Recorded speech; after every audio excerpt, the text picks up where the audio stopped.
Opa, boa tarde. Boa tarde, Darcy. A gente está aqui, então, vamos falar. Boa tarde. Hoje, dia 12 de maio, né? Começando a nossa aula. Hoje vai ser uma aula de revisão, assim, para debater um pouco também o andamento das coisas aí. Tem gente nova aqui na área esse ano na oficina, o Luiz Henrique aí que está chegando. Tem mais uma galera aí que não veio hoje, que também está. O próprio Christian, que já conhecia, mas está chegando na área aí. Esse ano fixo, né? Coisa boa, Cristiano. Muito obrigado, tá? Pela tua presença aí. Opa, eu que agradeço aí. Fica feliz com a tua presença e parceiro aí, tá? Por ter uma galera de outros lugares curtindo e enfim, aproveitando aí a coisa da oficina. O Tito também tá chegando aí e... Então, com certeza, os que estão mais... Os da antiga, os velha guarda aí da oficina... vão ter que ter uma paciência, porque hoje eu vou rever algumas coisas, vou falar, contar coisas que a gente já viu até agora. Para quem chegou agora, eu estava falando que eu Matias. Fala, Thiago. Boa tarde. Desculpa atrapalhar a aula, tá? Mas não está atrapalhando não. Lembrar, né, que essa semana, infelizmente, a gente teve a perda, uma baixa aí na música muito importante. Não é um músico do choro, mas não deixa de ser relembrando, né, a lamentável perda do nosso querido guitarreiro Luiz Wagner. Pois é, cara. Pô, um grande parceiro, grande... Desculpa eu falar sobre isso, Matias. Eu sei que Pelo contrário, a lembrança dele e da força dele e da arte dele é muito importante. Eu até quero comentar algumas coisas aí, né? Só para quem não sabe quem foi esse personagem, eu confesso que não sou especialista no guitarreiro, mas todo mundo conhece ele, mesmo sabendo ou não quem ele é. O guitarreiro foi um dos inventores, né? Desses arquitetos do que a gente chama hoje em dia de samba rock, né? Do que hoje em dia a gente conhece mais como o Jorge Benjor, como o grande expoente, né? Realmente, né? Mas o Jorge, o guitarreiro, né? Ele sempre foi, né? Um dos que enjambrou essa mistura tão boa, né? Tão frutífera aí do rock, do samba brasileiro, né? Da linguagem de música brasileira com o rock, né? Eles conseguiram dar um jeito, e ele, sobretudo, como pioneiro, de unir essas duas linguagens de uma maneira maravilhosa, que transformou numa música super dançante, né? Uma música extremamente voltada à dança. Vocês me vêm aqui falando desde o começo do semestre sobre a música que é voltada para a dança, né? Quem viu aí a construção, a gente está vendo ainda, vai continuar vendo o desenvolvimento do choro, né? E daí é um cara sempre voltado à dança, né? A música voltada à dança, né? E o samba rock, sem dúvida, é um desses gêneros musicais que ele está muito atrelado à coisa da dança, uma música feita para isso, né? Também, né? Muito a serviço da dança, muito boa para isso, né? Então, boa lembrança, sim, e a gente tem que ter um costume de celebrar, né, os artistas do Brasil que muitas vezes não tem esse destaque, né, em vida ou em morte, né? Então, a gente aqui é um espaço de celebração, sim, da cultura brasileira, e sim, o guitarreiro Wagner aí é um personagem muito importante. Eu tive mais contato com ele, não diretamente com ele, tá? Com o tipo de música dele, a obra dele. Eu, pessoalmente, só o conhecia de vista, né?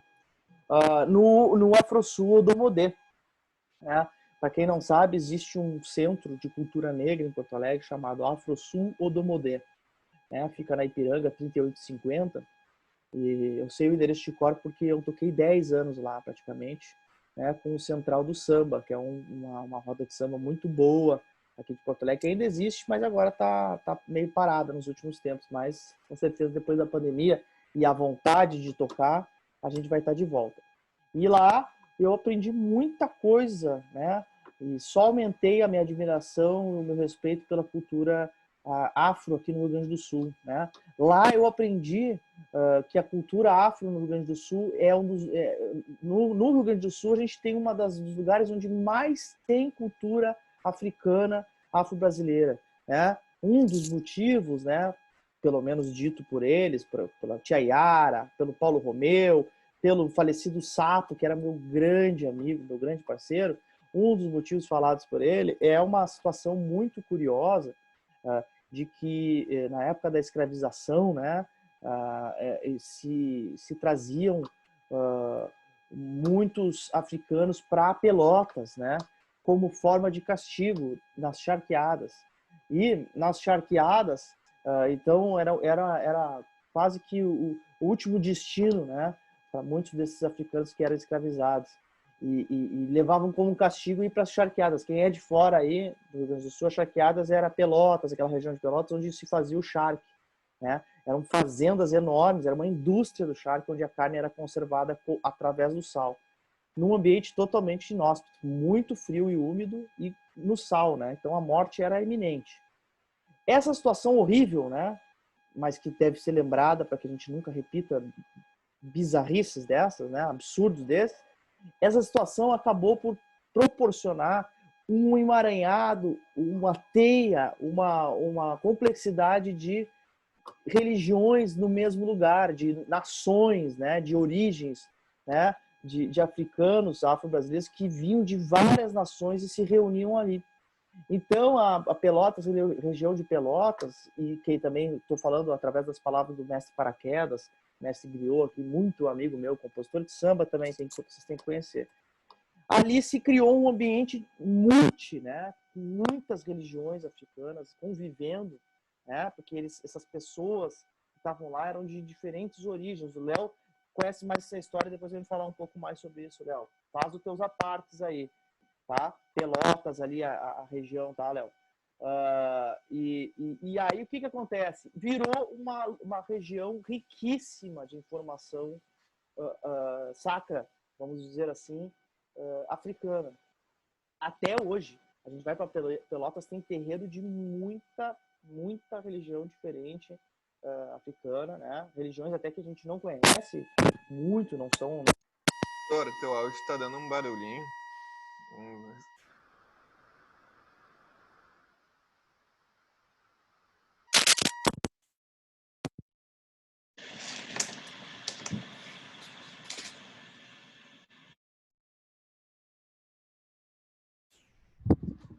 Melhorou? Beleza, você tem que me avisar, gente. Eu não tem como ouvir o que vocês estão ouvindo. Valeu, Darcy. Atrapalhar. Imagina, cara, vocês não atrapalham, tá? Começou assim do nada, né? Começou um barulhinho, tudo e tal, e depois... É o fone ali que tá com o Malcolm. Vocês conhecem o Malcolm? O mau contato. O Malcolm, meu fone, tá? Então, o que eu tava falando. Essa situação que foi criada aí nos descaminhos, vamos dizer, né? Proporcionou, tá? Proporcionou esse emaranhado, proporcionou esse multifator multicultural aí, que a região de Pelotas, sobretudo, por causa da situação que eu contei, isso aconteceu. Alguém tem uma parte aí para me falar sobre isso aí? Porque eu estou falando sobre o que eu ouvi, né? Tem gente que sabe muito mais sobre isso.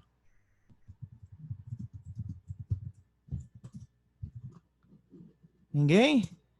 Vou falar sozinho. Tá no caminho certo, é isso aí. Eu só queria saber isso aí, porque quando eu vou falar sobre assuntos como esse, geralmente eu gosto mais de ouvir. Mas aqui eu tô na posição e me sinto mais à vontade ouvindo, né?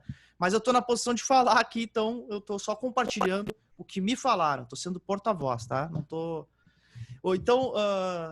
Então, voltando ao assunto, imaginem a complexidade, a riqueza, então, que a gente tem nessa região, né? E que a gente... estamos falando aqui, só do grande Superliga me interessa bastante a cultura de vocês, mas estou à parte. Pois isso que é por isso que eu trouxe esse assunto, porque geralmente não se sabe esse detalhe, né? Essa informação sobre o Rio Grande do Sul, né?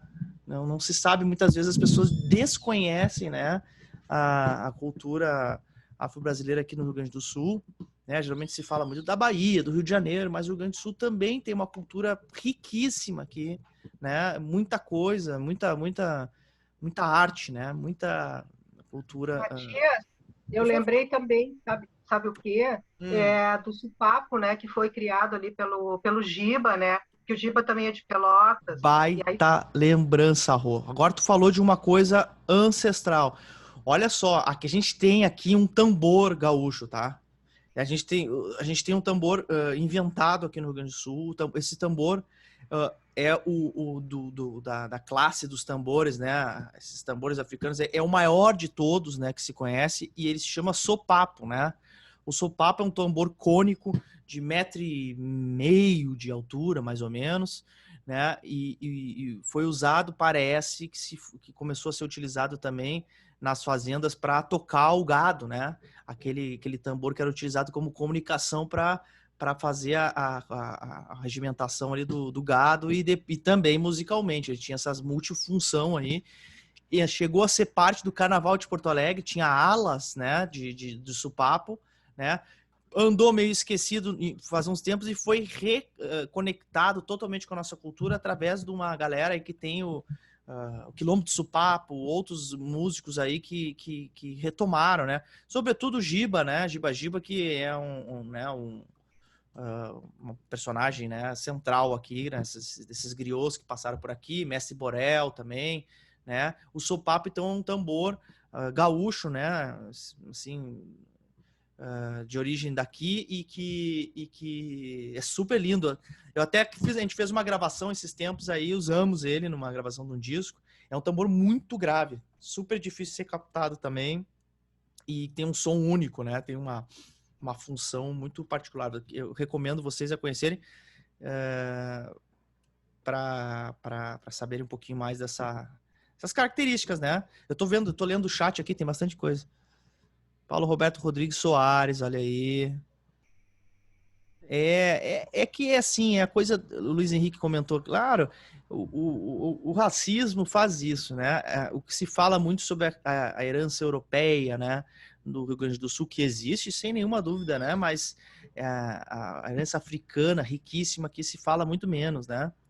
Na música acontece isso, eu sempre ressalto no choro e tento fazer a correção, entre aspas, dos materiais do choro, que sempre falam que o choro é mistura de música europeia com música africana. Eu inverto essa função, porque a base do choro é a música africana, né? O que fez o diferencial do choro é a herança africana, né? Claro que a música europeia está ali no meio, sem nenhuma indissolúvel, mas a Giba pessoalmente, amigo da minha mãe. O Giba era um personagem. Vamos dizer que ele porque ele tá por aí, né?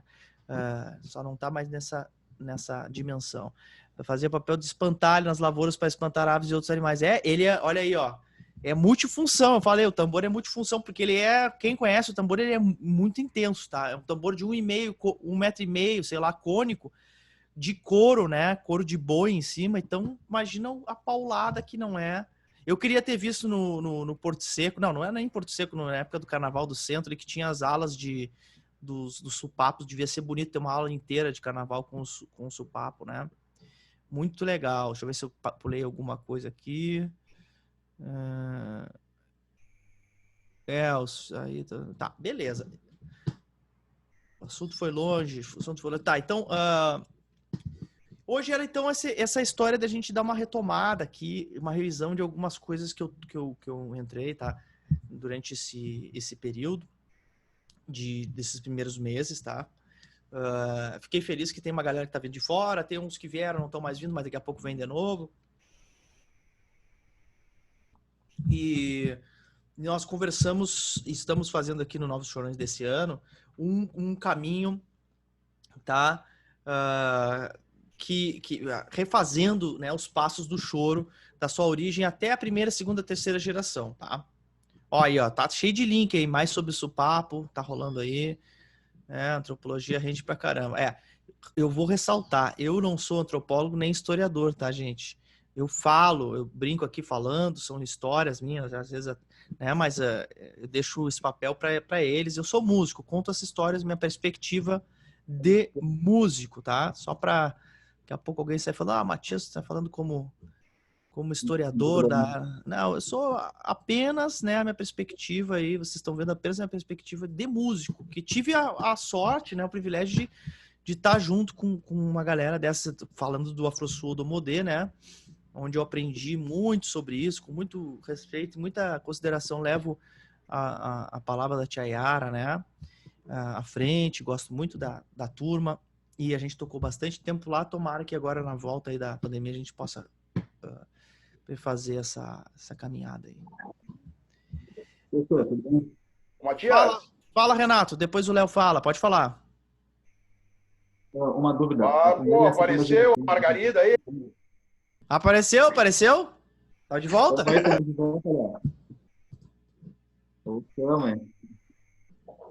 Fala aí, Renato. A primeira e a segunda geração, ela é composta por quem? Talvez você já tenha comentado. Beleza. Não, eu vou abrir aqui até o PDF, porque eu vou fazer hoje eu vou fazer assim, ó. A aula não vai ser um pouco mais curta a aula, tá? Porque eu vou fazer uma revisão. Daí eu vou abrir para dúvida. Se tiver dúvida, a gente pode ficar até as 10 da noite aqui. Senão, a gente vai, né? Não vai ser tão longo. Então, eu já vou entrar e te responder, tá, Renato? Eu vou abrir aqui daqui a pouco o PDF que eu tenho aqui dessas aulas. E eu vou falar sobre isso, tá? É uma revisada geral, porque depois na próxima aula eu já vou entregar um playback novo e a gente já vai dar continuidade a essa coisa da história do choro. Fala, Léo! Essa história do supapo, vamos passar que isso aí dá uma aula inteira, tá? Eu queria aqui bem ligeirinho, Matias, com a tua permissão, sempre nós fazer uma saudação para o Darcy, que foi convidado lá pela Escola Portátil para compor um vídeo, para fazer parte. Olha só! Acompanhando os pessoal lá dos alunos de flauta. Olha só! Isso é legal, pô, um aluno, gente nossa aí. Muito legal, né? Destacando na história aí, ó. Tá sim, tá sim. Era isso aí, né? A dedicação dá nisso, né? Com a dedicação acontecem essas coisas aí, né? Então, o Darcy tá fazendo também o curso ali. Vocês me deem um segundinho só aqui. Eu só tô sozinho em casa, eu tenho que abrir a porta aqui. Me deem um segundinho, perdão pra vocês. Bom, obrigado, Léo. Fiquei envergonhado agora. Me pegou de surpresa. Ah, mas tinha que Tô vermelho aqui. pegar de surpresa. Se eu te aviso, tu foge. Ah, que é isso. É isso aí, cara. Vambora.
Léo, abre teu microfone para a gente ouvir.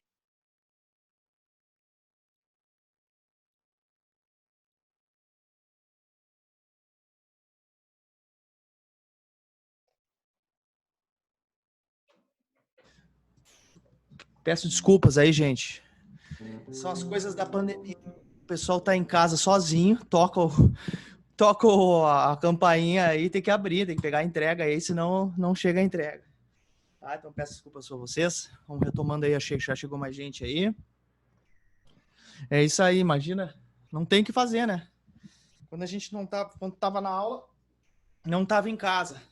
E ainda tô com essa figura aqui ainda, ó, para dar um alô aí, ó, para vocês. E ainda tem que fazer a manutenção dessa figura aqui, ó. Tá? Deixa eu botar ele aqui no canto dele. Que no que eu saí. Mascote chorão. No que eu saí, ele já tinha tomado conta aqui da minha cadeira, mas daí acho que ele volta, né? Volta pro lugar dele. Tá? Scooby-Loo. Scooby-Loo. Então tá. Feita essa introdução aí, Léo, faço das tuas as minhas palavras aí, o Darcy, tá? Legal. Tá se puxando e as oportunidades começam a vir para quem se puxa, né? Aquele comentário de sempre, né? Que eu falo já falei aqui, que é aquele atribuído ao mestre Picasso, né? Que é a inspiração, ele falou, a inspiração tem que me pegar trabalhando, né? Ou seja, né? Tem que estar sempre a mil para que quando chegar as oportunidades aí, né? O cavalo não passar encilhado, né? E legal, depois a gente vai querer assistir isso, tá, Darcy? Quando estiver pronto, tu copia o vídeo aqui para nós e a gente vai fazer uma ao vivo aí, mostrando o vídeo aí pronto. Pela EPM, né? A EPM Rio, que eu faço sempre propaganda e falo muito da EPM porque é a maior escola de choro do mundo, né? Casa do Choro, EPM Rio, é o maior centro, núcleo de choro do mundo. Quem for ao Rio de Janeiro tem que ir lá conhecer, tem que ir lá conhecer essa turma aí, porque é um espaço privilegiado, especial. Bueno, vamos lá então. Alguém tem mais algum comentário, alguma coisa para fazer antes de eu começar essa mini revisão aí, essa repassada, vamos dizer assim? Nada? Posso ir? Tá valendo? Então tá. Vamos lá. Me interrompam, tá? Então tá, a ideia do começo do ano aí, relembrando, tá? Já tinha marcado todas as aulas com vocês, inclusive. Nós estamos aqui no dia 12, tá? Passamos da metade já do semestre, mas temos o ano inteiro ainda para ver, né? A ideia é que nesse primeiro semestre, nessas últimas 5, 6 aulas, né? Que a gente vai ter, a gente finalize e consiga ter uma ideia do surgimento do choro e das suas duas primeiras gerações. Vamos parar na cabeça da terceira geração ali, né? Que mais ou menos é a do Pixinguinha, né? Então a gente está fazendo uma base bem legal aí desse começo do choro, desse começo dessa história. Para quem não tinha chego ainda na aula, vai poder, enfim, com esse material que já está postado lá no nosso grupo, vai poder rever isso e né, material aí que eu fui separando, tá? A gente falou um pouquinho das origens do choro, né?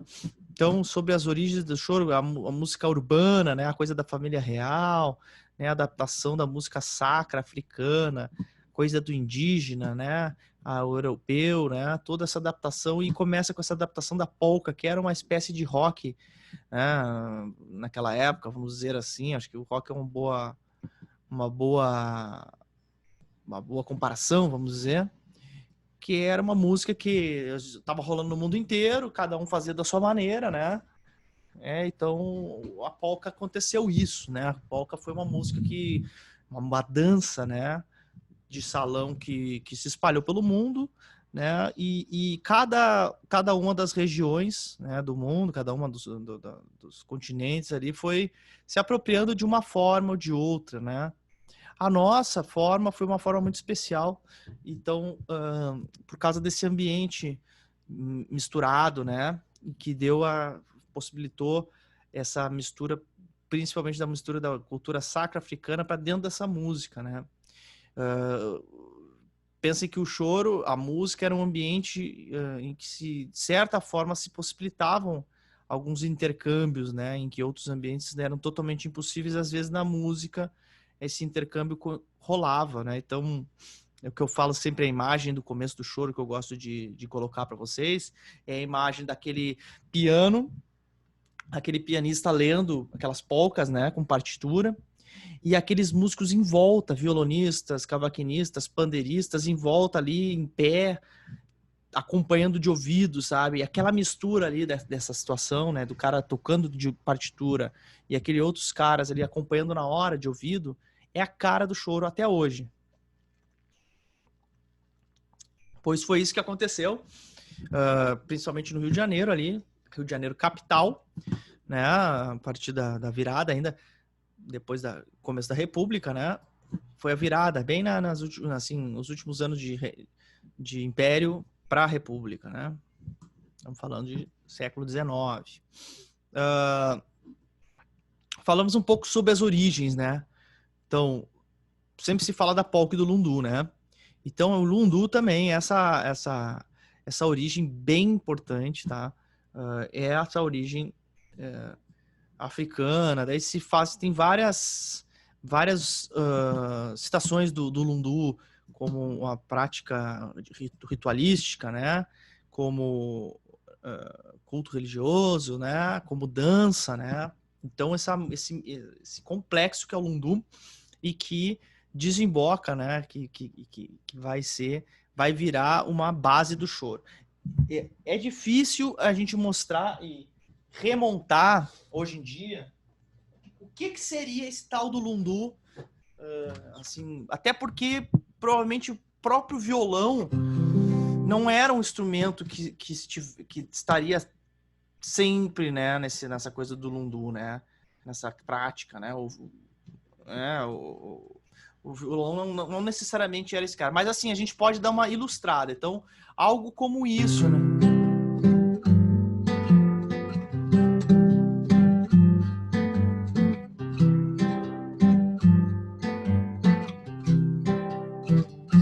A levada, né?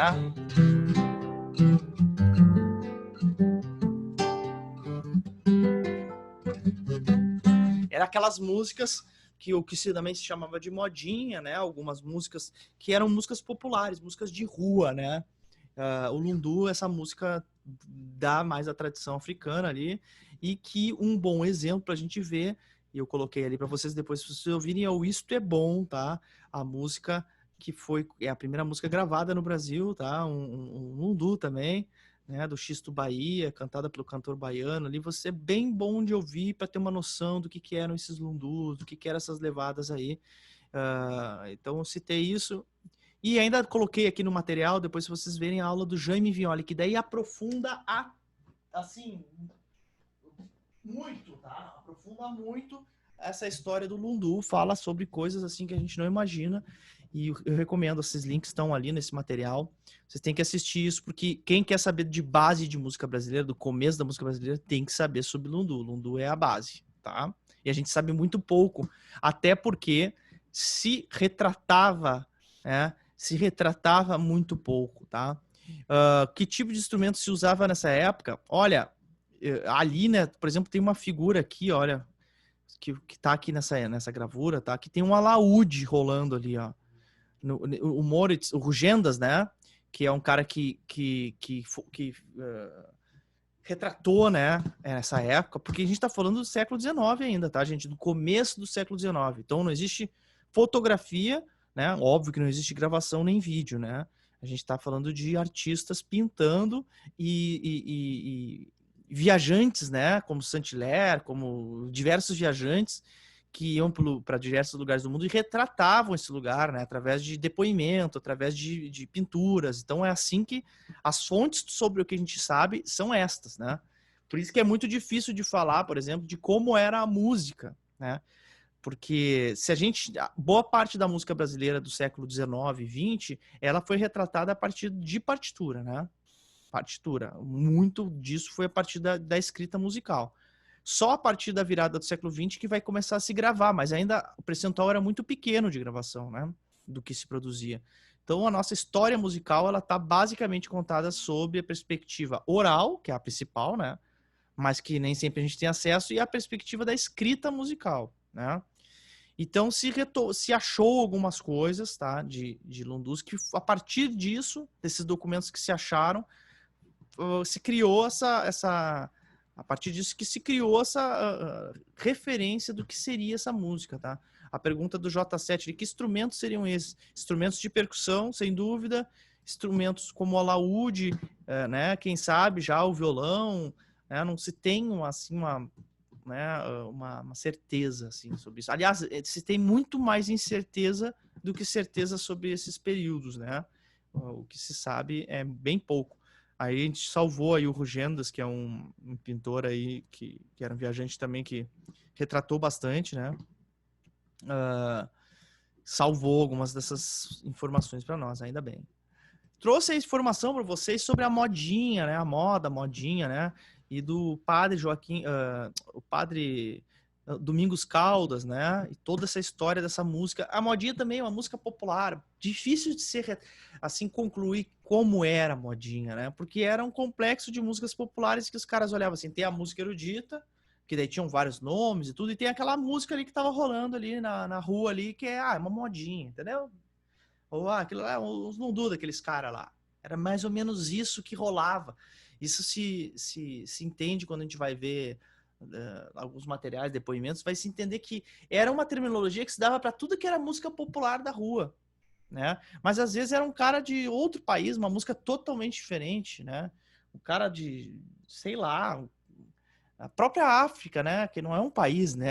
São muitos países, são muitas culturas, né? Então não tem uma coisa africana, tem milhares de coisas africanas, né? A coisa de Angola, a coisa do Banto, a coisa de tanta coisa da Nigéria já muda totalmente.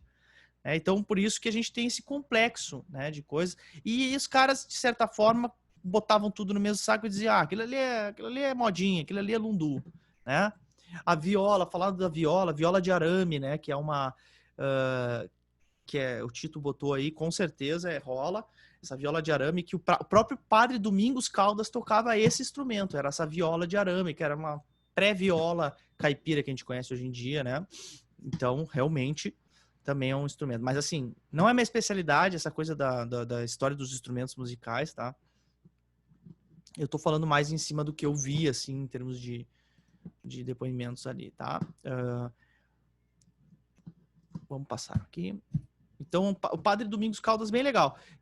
Tem aqui as modinhas imperiais que eu botei para vocês ouvirem, que é o que se diz que é a modinha, tá? Então, o que mais se retrata o que seria a modinha tá ali nesse material das modinhas imperiais, que daí mostra bem assim a sonoridade do que se diz que é a modinha, tá?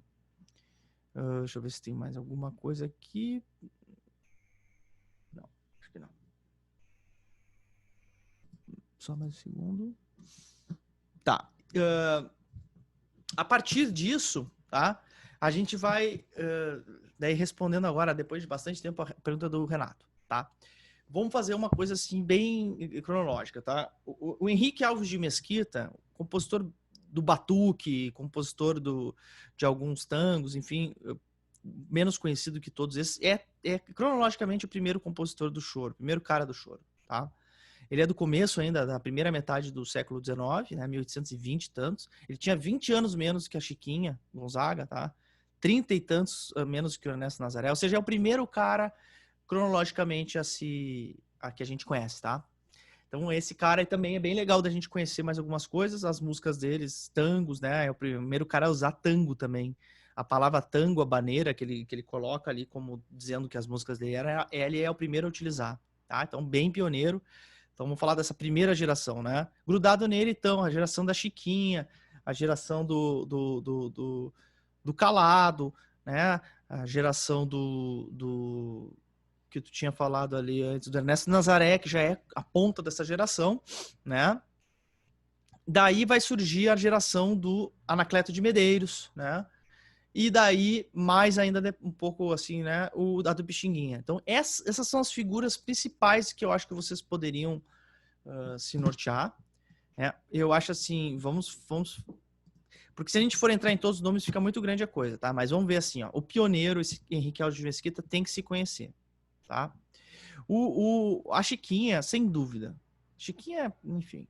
O Ernesto Nazaré, pela sofisticação, né, e o nível que ele conseguiu levar o tango, né?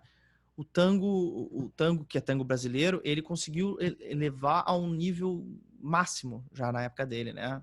Pouca coisa assim, né? Ele foi o grande, né, desenvolvedor disso. O Anacleto de Medeiros pelas shots, né? Óbvio, muito mais do que as shots, mas as shots, né, que são aquelas músicas em 4 tempos.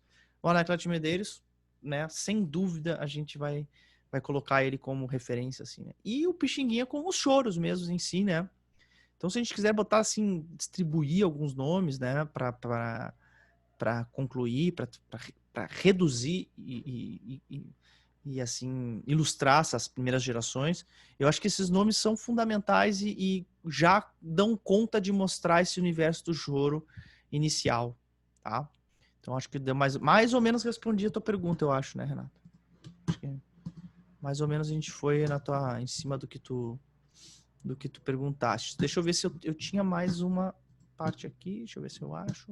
A gente fez uma aula especial sobre Pixinguinha, depois quem quiser busca ali no nosso arquivo, tá? A partir disso, a gente começou a tocar, né? Porque a aula aqui não é só para falar, é para tocar também. Então fizemos muitas coisas tocando. Eu lancei alguns playbacks e a galera tocou eles e também gravou, né? Fizeram até gravações em grupo. Esses playbacks estão disponíveis na página do YouTube da oficina, tá?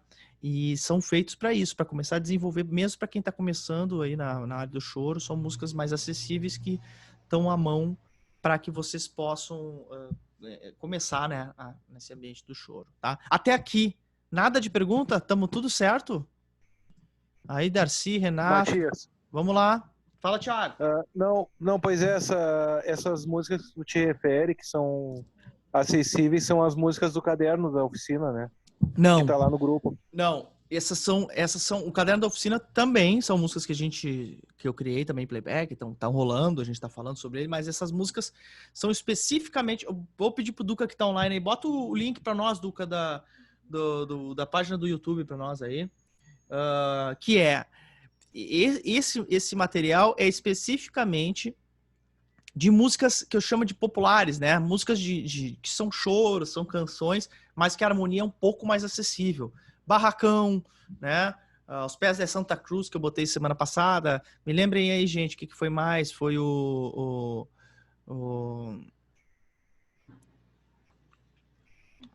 Enfim, foram algumas aí. O Duca acabou de botar o link. Três Apitos. Três Apitos. Quase todas com letra, casualmente, né? É porque Três Apitos é do Noel. Isso. Manhã de Carnaval. Manhã de Carnaval. Noel e Vadico ali, né? O Três Apitos, né? Vadico, é importante citar o Vadico, que geralmente a gente se esquece dele. Tá ali, ó, o link da oficina de choro, né? Tá ali o link para quem quiser, clica ali, que esse é esse é o material bem indicado ali para vocês tocarem junto. Então, até agora foi isso, tá, gente? A gente fez essa caminhada inicial, falou sobre as bases do choro, essas origens, e foi até aí esses compositores da primeira e segunda geração. Daí fizemos uma aula especial sobre Pixinguinha, em que a gente falou sobre ele. Eu citei para vocês e continuo citando o site muito legal, pixinguinha.com.br, tá? Fala aí, Darcy. Tu estava falando sobre a polca e o lundu. E tu vai comentar um pouco sobre o machixe? Legal. Machixe. É que eu tava vendo o filme da Chiquinha Gonzaga, não sei se é um filme ou uma minissérie que tava dando na Globo, que tu indicou nessa aula. Uhum. E aí eu fui ver que ela fala que no lundu eles botaram a marcação de tempo, a Chiquinha falando, né, na minissérie. Sim. Depois eu fui dar uma pesquisada também. Que no lundu eles botavam a marcação da polca para dar o tempo. E na polca eles botavam o batuque. Eu não sei se é isso também, mas eles falaram isso. Legal. Olha, o machixe, tá? Só. Entrando no assunto do machixe, tá? O machixe, ele vai ser o seguinte. A gente tem toda essa invenção do tango, tem a coisa da polca, né? Todo cronologicamente sei polca, daí tem o tango. Daqui a pouco se inventa uma dança, tá? Olha só, se inventa uma dança e ela casualmente vira uma febre internacional, tá? Em Paris e tal, na ida dos 8 batutas também, toda uma história que depois a gente pode contar com mais calma depois. Essa dança fica uma febre, fica conhecida mundialmente e demanda um tipo de música que acompanha essa dança, que é o machixe, né? O machixe é a dança e começam-se a fazer músicas que sejam específicas para aquela dança, que tem um gingado, vamos dizer assim, uma palavra multiuso aí, né? Que tem um gingado todo especial e parece muito com tango, tá? Tem a ver com tango. O tango a origem é o tango. Só que o machixe já tem uma vida própria, já é uma, vamos dizer assim, uma coisa desencadeada a partir do tango, né? E aí, a partir daí, toda uma série de compositores que se apropriam do machixe para fazer uma série de músicas que vai ser conhecido na época, né? Essas músicas, sobretudo as cantadas, como samba. Né? Nesse primeiro momento, essa coisa do machixe aí, ele vai ser conhecido como samba. Né? Pelo telefone lá, né? O chefe da polícia pelo telefone mandou lhe avisar, né? Que na Carioca tem uma roleta para se... Esse é considerado o primeiro samba, em 1917, né? O Pelo Telefone. Mas ele mesmo é um machixe em termos de levada, né? Para mostrar um pouquinho aqui para vocês. Da folia pelo telefone, mandou me avisar. E na Carioca tem uma roleta para se jogar. No chefe da folia, né? É diferente do samba que a gente se lembra que é o... Eu não vou entrar no assunto da próxima aula, tá? Porque o assunto da próxima aula é exatamente essa virada aí e os compositores que daí já se apropriam disso, né? Ou seja, a gente já passou, de certa forma, da geração do Pixinguinha, apesar do Pixinguinha ser contemporâneo dessa época, mas ele vai ser ainda da velha guarda, que se dizia, né? Que é o cara que tocava ainda machichado, né? E surgem compositores, surgem músicos que daí vão entrar nessa onda nova, que é esse né? Que já é o samba como a gente conhece hoje em dia, samba de treco-teco, ou samba de sambá, ou samba sincopado, vamos dizer assim. Tá, mas eu não vou entrar nele agora, porque isso aí é o assunto da próxima aula, tá? Exatamente essa, aí vai entrar, vou falar sobre o Estácio de Sá, vou falar sobre o Ismael Silva, vou falar sobre o paradigma do Estácio, tudo isso vai ser da próxima aula, que daí é para a gente finalizar o semestre, a gente vai finalizar o semestre entrando nesse tipo de samba, né? Que ele daí vai até os anos 30, 40, e pro segundo semestre desse ano a gente vai começar daí a falar sobre a época de ouro da música brasileira, a época do rádio, né? Os cantores de rádio aí, que já é uma coisa a partir dos 30, né? anos 40 ali, toda essa geração que vai a partir daí. Mas aí eu não vou encaminhar agora, porque senão vocês matam minha próxima aula aí. Né, Darcy? Gente, mais dúvidas sobre esse assunto? Vamos pensar assim, hoje é o dia de consolidar, então se tiverem mais algum... Fala, Renato. Tá me ouvindo? Tô. A música que tu falou que passou na semana passada, ela vai ser a mesma coisa que nem as outras, de juntar um grupo junto e tocar? Como é que vai ser? Vai. Quem tava fazendo isso aí é o Roberto, né? Não tá presente hoje na aula de hoje, mas dei uma estudada na música e quando ele... Sábado sem ser esse, que a gente não tem aula, a gente tem aula no próximo. Ele vai estar aí, daí a gente já fala com ele e já monta. O legal é já gravar, entendeu, Renato? Já grava o solo ali em cima da minha base e deixa gravado ali, que depois ele só junta isso, né? Pode gravar com a minha base ali, que a minha base é como se fosse o metrônomo da história, entendeu? Claro, vou dar uma olhada ali e vou gravar ela. Aos pés da Santa Cruz é o nome da música, tá? Beleza? Tá, só para não fugir do assunto, então, o machixe é a junção da polca com um undu e um pouco de tango? Não, o machixe é uma evolução. Entendi muito bem. Vamos lá. O machixe é o seguinte, o machixe, depois dessa época da polca, depois da época do tango, né, toda essa primeira parte ainda, século XIX, né, a gente vai ver surgir na virada ali do século, né, um pouco antes ainda do século XX, uma dança nova, chamada machixe. Tá? Essa dança, que era assim, vamos dizer, mais avançada, mais sensual e tal, ela faz sucesso. E começa a se produzir, então, uma música especificamente feita para se dançar essa dança nova, que é o machixe também. Tá? É que a gente não separa, as coisas não são separadas, que nem eu tô fazendo aqui, né? Tem a dança e tem a música. No mundo real tá tudo no mesmo bolo, né? Mas a história é essa, surge depois dessa época em que já tinha havido a baile, a polca, né, o tango, vai surgir o machixe. E o machixe, ele pega a transição do século XIX para o XX, 1880 até a virada do século ali, né? É essa música que depois vai ser adotada com o nome de samba também, né? Bem esse bolo aí. Então, cronologicamente, é mais ou menos isso que aconteceu, entendeu, Darcy? Na hora de tocar, tá? Vou esclarecer para vocês. Muitas vezes se mistura muito essas danças, tá? se toca tango como machixe, se toca machixe como tango, se toca polca como machixe, se toca polca como tango, porque na vida real a gente não tem essa coisa concreta que nem os padrões das levadas, né, que nem eu mostro aqui para vocês. Eu mostro os padrões para que vocês consigam diferenciá-las e na hora de aplicar vocês têm que botar num caldeirão e usar como bem entender, entendeu?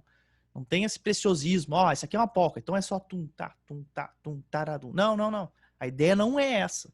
A ideia é que vocês saibam esse complexo. Porque senão a gente toca tudo com a nossa levada própria, né? Sabe aquela levada que a gente tem própria? Cada um tem sua levada, entendeu? Tem aquela levada que a gente usa já há 20 anos, sei lá, quem já tá tocando há mais tempo. Aquela levadinha, essa aí eu não quero que vocês mexam, tá? Essa aí que eu quero que vocês guardem dentro do coração. Não mexam nessa levada. Isso aí é o que vocês têm de mais precioso, uma coisa pessoal de vocês, né? Eu quero é somar a ela mais algumas opções. Acho que assim eu me faço entender, né? Tu entendeu, né? Eu entendi. Eu não quero mexer nessa aí, não. Essa aí é resultado de tudo dessa coxa de retalhos aí da vida pessoal de cada um. O que eu quero é somar para que vocês, na hora de interpretar melodias que vão surgir na vida de vocês, vocês possam ter mais cartas na manga. Não quer mexer na nossa essência. Não. Nem conseguiria, né? Mas assim, não quero de forma alguma. Eu quero só somar nessa essência que vocês já trazem, a história de cada um aí, mais algumas coisas que eu posso compartilhar com vocês, né? E eu acho que ajuda, porque quando compartilharam comigo, me ajudou muito a acompanhar, né? A solar, a tocar, né? A gente começa a ver que esse universo é maior do que o que a gente imaginava e fica mais divertido. Lembrando, tudo isso que a gente está fazendo aqui, apesar de ser sério, é música, é uma profissão também, tudo isso correto. Mas quando não pode perder a brincadeira, a diversão, né? Esse é o grande barato da música, né? Por isso que às vezes a galera... Sabe aquela galera que fala que músico não trabalha, né? Que músico não é trabalho? É porque eles estão com muitos ciúmes. Porque o músico, quando gosta mesmo, é músico mesmo, ele trabalha e se diverte. E o conceito atual de trabalho não existe mais isso, né? O trabalho, hoje em dia, é algo que se faz para ganhar dinheiro e é um fardo, né? Uma coisa ruim, né? Muitas vezes, né? Eu não tô generalizando, né? Eu sei que tem gente que trabalha com outras coisas e adora. Esses estão junto dos músicos, né? Esses estão juntos, mas a grande maioria da galera vai buscar dinheiro fazendo uma coisa que não gosta e daí é o conceito de trabalho contemporâneo, né? O músico não tá nisso ainda, ele faz a música, ele ganha o dinheiro dele e ainda se diverte fazendo isso, né? Então choca com o conceito de trabalho e de certa forma dá razão a quem fala que o músico não trabalha, porque realmente nesse conceito contemporâneo aí de trabalho, o músico destoa. É uma questão de terminologia, né? De linguagem só, de repente, que a galera não entende. Vamos dizer, inveja é um termo pesado, né? Mas Como é que é, Renato? Nós só quer fazer o que nós gosta. É que o músico ele faz um trabalho e ele gosta de fazer o trabalho, né?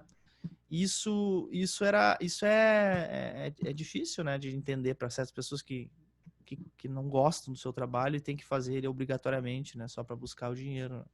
E eu não tô falando mal de ninguém, gente. Isso é uma realidade no mundo, né? Não tô querendo mudar o mundo, só tô falando um pouquinho aqui do que acontece, né? A gente sabe. Gente, mais dúvidas aí do assunto? Ó, eu parei aqui nos anos 20 para 30, tá? A gente vai entrar na próxima aula nessa década aí. Então, qualquer coisa que seja desse período anterior que eu possa contribuir agora é a hora, porque daí me deixa mais à vontade para eu entrar no assunto na aula que vem, com vocês já mais por dentro. Pelo jeito não, né? Então tá.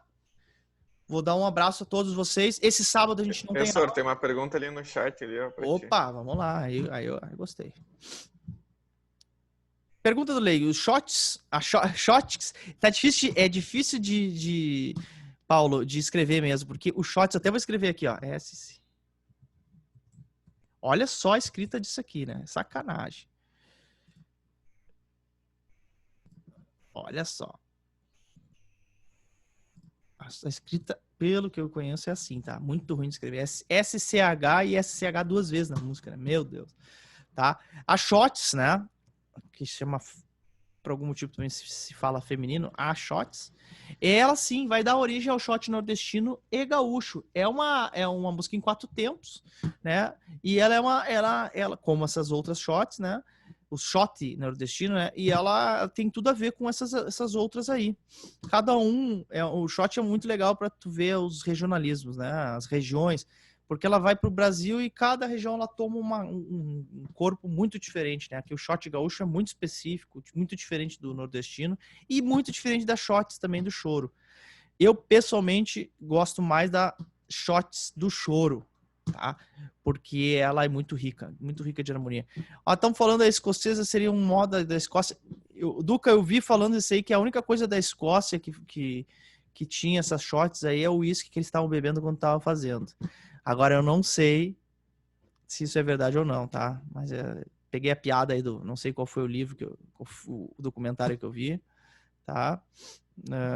Olha só, o profissional do bandolim, nosso querido amigo se foi aí, né? Hoje a gente tá aí celebrando ele, querido amigo aí, bandolinista. Perdemos um aí. Um abraço pro onde estiver aí, o nosso Ney Fontoura, o profissional do bandolim. Só em nome já ganhava de todo mundo, coisa boa, né? Baita parceiro. Matias. Fala, Thiago. Pois é, o que tu estava falando aí a respeito do Scott, né, ou shot. Shots. Não sei se tu te lembra, né, no tempo do IPA, nas aulas de História da Música do nosso professor Aires Potoff. Sim. Que ele comentou, né, que ele falava em aula a respeito dos ritmos europeus. Uhum. E que o shot, né, que é uma palavra que é oriunda do Scott, uhum. é porque era um ritmo europeu oriundo poderia ser da própria Escócia ou dos arredores. Então, por isso recebia esse nome, né? Pois é. Eu brinquei em falar do uísque ali, que eu brinquei, porque nunca se chegou nessa conclusão musicalmente, né? Assim, não se tem muita conclusão musicalmente. Essa música não tinha muito a ver pelos pesquisadores dessa música escocesa. Hein? Mas com certeza é uma música oriunda da Europa também, como era a mazurca, como era a valsa, como era a polca, né? Esse complexo de danças europeias. E que no choro se tornou uma coisa muito própria, né? Hoje em dia é mais difícil a gente ver compositores que fazem, tá, essa música, a shots. Mas tem, o próprio Maurício Carrilho esse ano compôs algumas, o Elias Barbosa faz também músicas. Shots são lindas. Geralmente as shots guardam harmonias preciosas nas shots. Procurem shots do Anacleto de Medeiros que vocês vão entender o que eu tô dizer. E tem também uma música do musical Saracura, nosso aqui de Porto Alegre, o único disco que eles gravaram pela Isaac em 1982. Legal. Abre o disco já com a música Shot da Amizade. E se a gente escutar essa gravação, né, que é um shot contemporâneo, né, o que é esteticamente conhecido por muitos como um shot, e escutar esses shots antigos, né, do choro, década de 30, década de 20, e escutar a música tradicional escocesa, nós vamos encontrar muitas coisas similares que se transformaram com o passar do tempo, né? Que legal. As muitas influências musicais que esse ritmo veio sofrendo, assim como a polca e a valsa e tantos outros. Aí a Rô deve ter conhecido, não conheceu o Saracura, Rô? Musical Saracura? Sim, conheci, porque toda essa galera aí era da época do Carlinhos Hartlieb, né? E grande Carlinhos. Que tu gostarias de bater, tá quando quiser, viu, Matias? Quero, é muito legal. Eu falei com a Rô esses tempos do Carlinhos, né? Eu vi o documentário, fiquei muito emocionado, assim, com a história dele e me identifiquei muito, assim, né? Com a pessoa dele, com a posição dele, assim, com a história triste, né? Mas feliz e triste, mas assim, muito forte, né? Uma história muito forte. E por eu também ser frequentador desde que eu sou criança daquele lugar, né? Onde aconteceu lá, aquela tragédia dele. Então, Praia do Rosa. A Praia do Luz ali, toda aquela região, eu sempre fui para ali, sempre conheço ali, assim...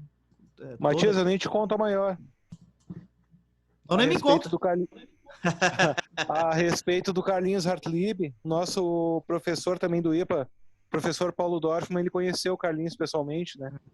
Disse que ele tocava 5 instrumentos diferentes. Ele tocava baixo, tocava bateria, tocava A Rô vai poder responder aí, ó. A Rô pode responder isso aí com propriedade. Tocava teclado. Era multi-instrumentista. Legal. Uma hora a gente tem que falar um pouquinho mais. Acho que uma coisa bem legal mesmo é que eu fui muitas vezes, né? Ele fez um projeto que chamava Rodas de Som e juntava todos os músicos nessa época, né? E muito legal, né? Foi uma coisa bem inovadora, assim, né? E isso aí, eu acho que esses movimentos, eles ficam, né? Ficam para a história. Se a gente está falando deles é porque ficaram, né? Senão a gente não falava agora, né, Rô? Lá no Teatro de Arena, né? Em aquele lugar tão pequenininho ali no viaduto, e juntava, assim, muita gente. As pessoas ficavam do lado de fora, não dava para entrar. Que legal. Sabe? Era uma coisa, assim, impressionante. Numa época que não tinha, que a divulgação era toda boca a boca, assim. Sim. Tinha jornal, né? Mas era tudo... A gente ficava sabendo das coisas, não tinha internet, né? Não tinha as mídias. Que legal. Então... Pra tu ver que a vontade dele, a dedicação que ele tem que falar que mais o sobre isso. Clipe. Fala, Léo! A Rô talvez seja, na atualidade aí, uma das mais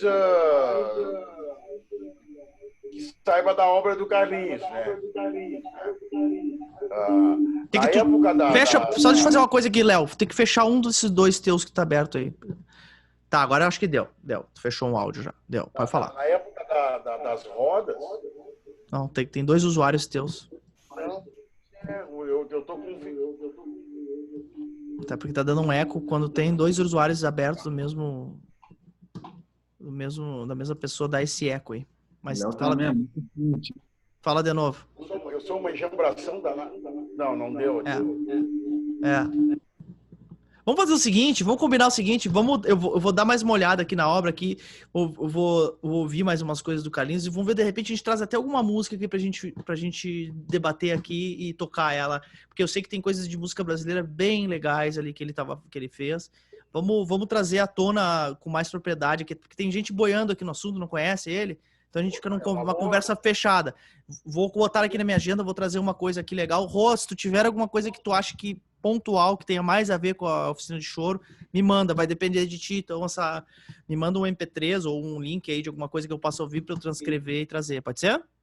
Beleza, eu tenho material, assim, eu vou ver isso aí. Separa uma que tenha mais a ver, né, com conexão aqui com a nossa história, um samba, ou mais nessa onda, que eu tenho certeza que ele tem, porque eu vi coisas também, daí a partir daí a gente faz nosso debate, que vai ficar mais legal, porque senão tem muita gente que não conhece, e a gente fica numa conversa fechada aqui.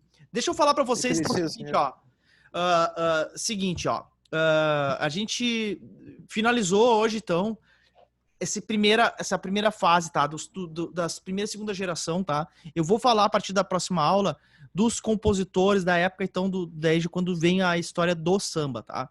Vou falar também um pouco sobre levadas de samba, então, os violonistas de plantão aí, vou trazer em vários instrumentos, diferentes levadas de samba pra gente poder entender um pouco mais essa rítmica, tá?